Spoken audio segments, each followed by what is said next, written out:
खिन्थु आं बेखौनो मिथिगौ हाग्रामाया बे थखन थुनाय अबस्थायाव इउपिपिएल दोलोजों इउनिटि जानो मालाबाबो फैया। मोनसे बाथ्रा बिथाङा होनदों खौसेथि जानायनि दिनैनिफ्राय बोसोरसे सिगां जोंनि इउपिपिएल दोलोनि नारसिननायावनो खौसेथिनि बाथ्राया सोलिदोंमोन। जों बयबो मिथिखागौ मैया मानाव गेदेर जोंनि बा आगुनि डिपुटि चिफ खाम्फा बरगयारिया जा बाथ्रा बुंदों बिथाङा सैथोखौनो बुंदों। खिन्थु मोनसे बाथ्राया दिनै सोमोनांथाव बिथाङा जे इउनिटि जानो गोसो गैया बा बर' हारिखौ इउनिटि खालामनो नागिरा बे बाथ्राया बेवहाय सैथो जादों जे बिटिआर जायोब्ला बिटिआरब्ला प्रमद बर'आ चिफ बिटिसि बा हाग्रामाया चिफ जेरावहाय जोङो गासैबो बर' हालामखौ जथायै लानानै बर' हारिखौ खौसे खालामनायनि बाथ्रा लादों।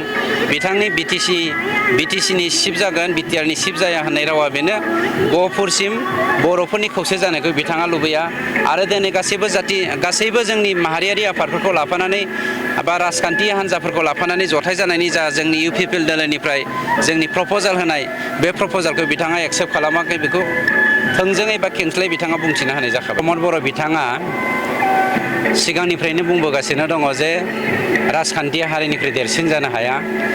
हारिया जेब्ला खैफोदाव गोग्लैगोन जोङो राजखान्थिखौ सेक्रिफाइस खालामनो रेडि होननानै आरो थारैनो दिनै जोङो जुदिअ राजखान्थि हान्जायाव दङ आरो सरकारनि जोङो दैदेनगिरि जानानै बा सामलायगिरि जानानै जोङो दङब्लाबो मोनसे बाथ्राखौ बुंगोन जोङो राजखान्थि खालामदों केवल मात्र हारिखौ गोजौआव बोखोनायनि थाखाय बर'फानि जा गेरेमसा हारि दानायनि सिमां बेखौ जोङो मोगथाङाव जाफुंसार होनायनि थाखाय। मोनसे बाथ्रा बिथाङा होनदों खौसेथि जानायनि दिनैनिफ्राय बोसोरसे सिगां जोंनि इउपिपिएल दोलोनि नारसिननायावनो खौसेथिनि बाथ्राया सोलिदोंमोन।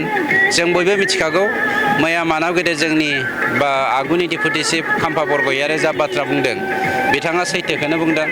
बिथांमोनखौनो दायथ' होदोंमोन हाग्रामाया सावरायनो नाथाय बिथांमोननि सावरायनायनि जा फिथाइ बे फिथाइखौ हाग्रामाया मालाबाबो खोनासंनो लुबैयाखैमोन।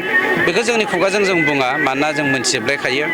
खिन्थु मोनसे बाथ्राया दिनै सोमोनांथाव बिथाङा जे इउनिटि जानो गोसो गैया बा बर' हारिखौ इउनिटि खालामनो नागिरा बे बाथ्राया बेवहाय सैथो जादों जे बिटिआर जायोब्ला बिटिआरब्ला प्रमद बर'आ चिफ बिटिसि बा हाग्रामाया चिफ थारमाने थामथि बर' एकर्ड 2020 मायथाइनि 27 जानुवारिनि जा एकर्ड बे थामथि बर' सान्थि एकर्डखौ दिनै हाग्रामाया मा खालामदों डिनाय खालामदों।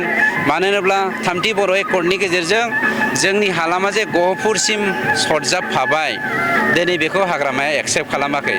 बिटिसि माने मा बिटिसि माने पासनय दैमा बिटिआर माने मा बिटिआर माने गहपुरसिमखौ बिथाङा बारायनायखौ मालाबाबो लुबैया दिनैबो लुबैया। आगोलबो होनदोंमोन गहपुरखौ जों मालाबाबो बिटिसिनि सिङाव लाया होननानै दिनै बिथांनि जा डायलग बिटिसिनि चिफ जानाय बिटिआरनि चिफ जाया होननाय बे बाथ्राया सैथो। जोङो बिसनाथ सारियालि मा होनो धेकियाजुलिनिफ्राय लानानै जोंनि थांनाय जों गहपुरसिम लखिमपुर एटासिम जा जोंनि मोननै गोदान जिल्ला बे गोदान जिल्लाखौ हाग्रामाया गनायनो नागिराखै।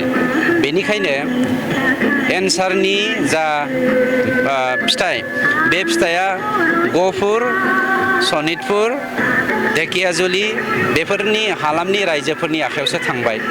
दा बिथाङा थारैनो गहपुरनि मानसिखौ नाङा ना अनलि माबासिमल' पासनय दैमासिमल' बिटिसिखौ नांगौ बेनि एन्सारखौ रायजो राजाफोरा हाग्रामानाव बिनांगौ।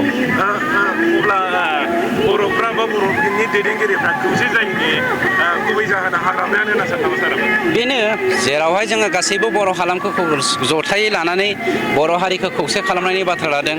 बिथांनि बिटिसिनि चिफ जागोन बिटिआरनि चिफ जाया होननाय रावा बेनो गहपुरसिम बर'फोरनि खौसे जानायखौ बिथाङा लुबैया आरो दिनै गासैबो जोंनि माहारियारि आफादफोरखौ लाफानानै बा राजखान्थि हान्जाफोरखौ लाफानानै जथाय जानायनि जा जोंनि इउपिपिएल दोलोनिफ्राय जोंनि प्रप'जाल होनाय बे प्रप'जालखौ बिथाङा एक्सेप्ट खालामाखै बेखौ थोंजोङै बा खेंस्लायै बिथाङा बुंथिना होनाय जाखाबाय। बिथाङा जामारनो गोसोब्ला नोंथांमोना मा सानो? बिथाङा जानो गोसोब्ला जोंनि दरजाया जेब्लायबो खुला। खिन्थु आं बेखौनो मिथिगौ हाग्रामाया बे थखन थुनाय अबस्थायाव इउपिपिएल दोलोजों इउनिटि जानो मालाबाबो फैया।